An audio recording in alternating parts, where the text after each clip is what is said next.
Au sport local, aujourd'hui, on a le plaisir de recevoir M. Yann Bergeron, qui est le président de la Virée Nordique, qui est un événement fort, un événement clé dans Charlevoix depuis plusieurs années. Merci Yann d'être là. Merci. Bonjour Yann. Merci de nous recevoir, merci. Ça fait vraiment plaisir. Écoute, encore un gros événement qui s'en vient cet hiver. Ah oui, on est motivés, là. La neige est arrivée, le froid est là, on aime l'hiver, fait que toute la gang de la Virée, on est très excités. Là, on va espérer que la neige reste cette année. On va oui, croiser les doigts. C'est tout le temps. Les dernières années ont été challengeantes à ce niveau-là. Ça a été quelque chose. Mais on a bon espoir là, qu'avec les nouveautés, là, on va avoir une belle Virée nordique. Puis si on parle un petit peu justement de l'historique de la Virée nordique, depuis combien d'années déjà qu'on a la chance de vivre ça dans Charlevoix? C'est la 13e édition, si je ne me trompe pas.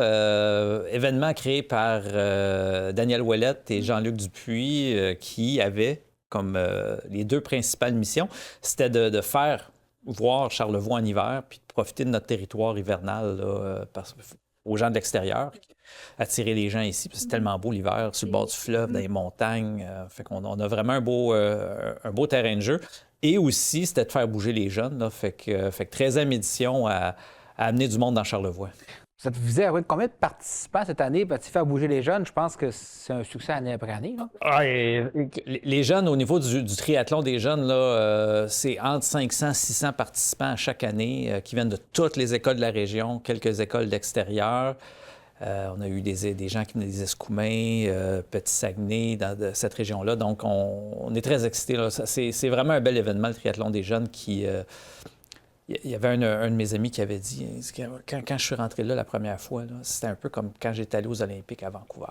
J'ai reçu les mêmes frissons, t'es là, puis l'ambiance est incroyable. Parle-nous un peu, tantôt, tu nous racontais la remise de médaille, comment tu te sentais. C'était exactement ça. Là. C'est Simon qui m'avait raconté ça, puis quand je suis embarqué sur la glace pour aller faire la remise des médailles, puis j'ai vu l'ambiance, puis comment les jeunes étaient motivés, puis comment ça criait. Non, c'était vraiment excitant, puis moi, j'ai 3 enfants qui ont grandi avec la Virée nordique et puis maintenant ils sont rendus au secondaire.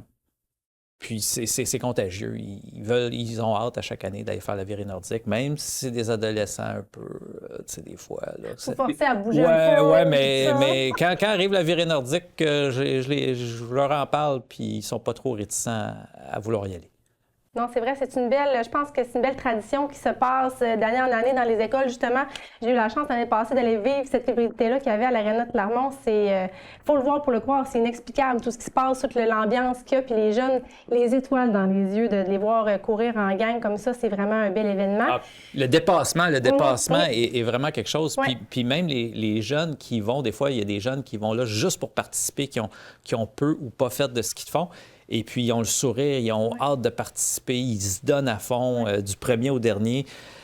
C'est vraiment quelque chose qui nous tient à cœur. Ouais. Puis ce que j'aime aussi de la Virée nordique, c'est que Charlevoix, c'est un immense terrain de jeu.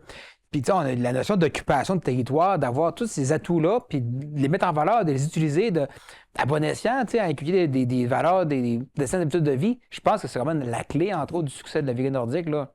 Oui, on est chanceux parce que les maires et mairesses de la région nous appuient beaucoup, ils nous supportent beaucoup, puis on fait vraiment un effort pour diversifier nos localisations. Tu sais. Pendant longtemps, on était sur le bord du fleuve. On a fallu qu'on repense un petit peu nos stratégies cette année à cause du manque de neige l'année passée, l'année d'avant. Ouais. Fait qu'on rentre un peu plus dans les terres où il y a de la neige bon an, mal an, mais on va vraiment de l'est, de l'ouest en est, en couvrant beaucoup de territoires. Tu sais. Si je vais un peu dans l'ordre, là, au niveau chronologique, on commence avec Planeta Luna le vendredi soir. Sur le golfe du manoir Richelieu, une randonnée à raquettes avec des flambeaux, des projections lumineuses, c'est vraiment magnifique. On termine ça au manoir Richelieu avec un cocktail de lancement. Les gens sont invités, les gens de Charlevoix, venez en grand nombre. C'est vraiment agréable. Puis après ça, on prend une petite bière, puis on jase, puis on reconnaît là, le plaisir d'avoir joué dehors. Fait que ça, c'est vraiment le premier événement qui est Planeta Luna. Après ça, on se déplace un peu partout, là, le samedi, dimanche, c'est-à-dire les 14-15 février. Il y a le petit marathon qu'on appelle, qui part de Petite-Rivière-Saint-François, qui se termine ici à Baie-Saint-Paul. Parcours sur le bord du fleuve, sur le chemin de fer. On a dû enlever le restant de la partie du chemin de fer, malheureusement, parce qu'on a eu trop de manque de neige les 2 dernières années. Puis on ne voulait pas le risquer. C'est difficile. Puis au niveau financier aussi, pour la virée nordique, c'est... Bien, c'est un peu ça. Et on ne peut pas se revirer de bord à la dernière minute. Il faut voir ça d'avance. Surtout vu que ça fait 2 ans. À un moment donné, je pense que c'est légitime aussi de regarder. On ne s'est pas posé beaucoup de questions. Ça n'a pas été une décision qu'on a prise de gaieté de cœur. Ça a été très difficile, mais si on voulait assurer la pérennité, on n'avait pas le choix. Puis la portion de Petite-Rivière-Baie-Saint-Paul est comme quand même un peu plus facile à assurer comme moins vanté, enneigement. moins vanté, moins les marées sont moins fortes, on dirait, dans ce coin-là que, par exemple, à Saint-Irénée. Fait qu'on s'est rendu compte l'an passé que l'enneigement était meilleur, fait qu'on a décidé de garder cette portion-là. Le beau port, le beau point de vue avec le fleuve, au moins, ça permet une petite portion. Mais en contrepartie, ça amène d'autres activités, par contre. Tout à fait. On a les gens de Notre-Dame-des-Monts qui nous accueillent cette année pour ce qu'on appelle la chasse gardée, qui est un nouveau parcours. On est en train de terminer tout ça, là. On est en train de mettre les derniers détails, mais la chasse gardée qui va se tenir dans le secteur du Pied des Monts en arrière, là, près au pied de la Noyer, des Morios, tout ça. Ça va être un parcours de classique et de skate cette année. Encore un beau secteur, c'est ce qui est nouveau. Oui. C'est magnifique. Et on va terminer ça à Notre-Dame-des-Monts. Donc, c'est la chasse gardée, c'est tout nouveau, c'est tout chaud. Fait qu'on travaille à mettre les derniers détails sur la chasse gardée. La course du Yéti, toujours de retour? Course du Yéti de retour. Le Yéti, il souffrait de rhumatisme dans le parc des Hautes-Gorges. Fait que là, il s'est dit, peut-être que je pourrais aller guérir ça sur le bord du fleuve. Donc, il a déménagé ses pénates à quelque part entre Saint-Irénée puis Pointe-au-Pic. Fait que la course du Yéti va se donner au départ de Saint-Irénée et puis elle va se terminer à Pointe-au-Pic au Café de la Gare. Donc, le dimanche 15 février, une belle course direct sur le bord du fleuve. Le visuel va être assez beau. Oui. Puis la famille, sur la journée de la famille, une autre nouveauté qui est vraiment intéressante. La journée de la famille, on l'a déplacée pour qu'elle ait sa propre journée, son propre créneau. Avant ça, c'était un peu imbriqué à travers la virée nordique. Puis on trouvait que ça faisait un peu chargé, puis que les familles, peut-être, qui n'étaient pas aussi bien accueillies qu'ils auraient pu l'être. Le Mont-Grand-Fond, parlant d'accueil, le Mont-Grand-Fond nous a accueillis à Bros-Vert. Ils ont été vraiment swell là, au niveau du partenariat avec nous. Donc, on fait la journée de la famille le 22 février, dimanche, et c'est une invitation pour que les petites familles de Charlevoix qui veulent essayer le ski de fond, qui veulent essayer le ski alpin, qui veulent venir faire de la raquette à prix modique, s'inscrivent, et puis on va avoir des équipements, beaucoup d'animation.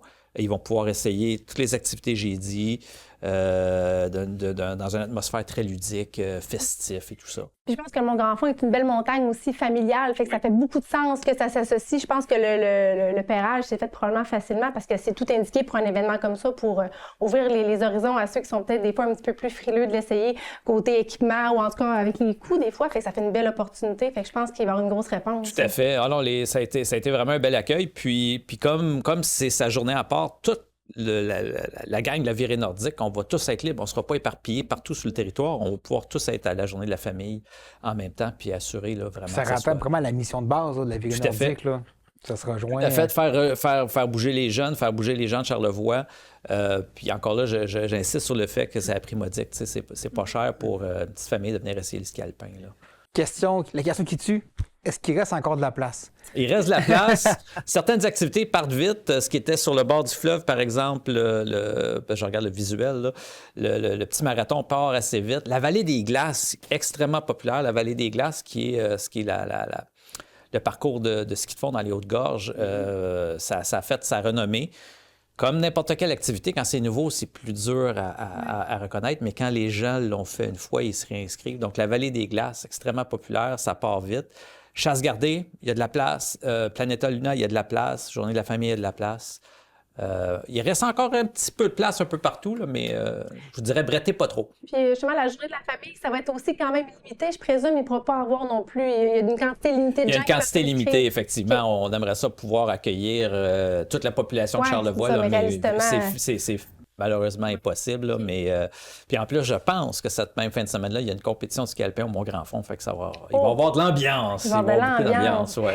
Fait que là, les gens qui reprennent toute cette belle information-là puis qui voudraient aller s'inscrire, comment est-ce qu'on procède? Toutes les informations sont sur le site de la virée nordique, laviréenordique.com, puis de là, vous pouvez choisir vos activités et vous allez sur le site d'inscription directement en ligne. Ouais. En terminant, qu'est-ce qu'on vous souhaite? Du froid, de la neige? Pas trop de Qu'est-ce que vous froid, préférez? tu sais, un moins 35, ça peut être rough là, sur la logistique terrain. De la neige, on va en prendre à profusion. Tant qu'il y en a, on la prend, on ne rechignera jamais sur la neige. Un beau froid d'hiver, là, tu sais, un moins 7 avec du soleil, là, ça serait vraiment le fun. Yann Bergeron, merci beaucoup. Merci. Merci, Anne, En c'est vraiment terminant, intéressant. on invite les gens à s'inscrire et on invite les gens aussi qui veulent être bénévoles pour l'événement à communiquer avec Yann. Ça va faire un plaisir de vous répondre. Merci beaucoup.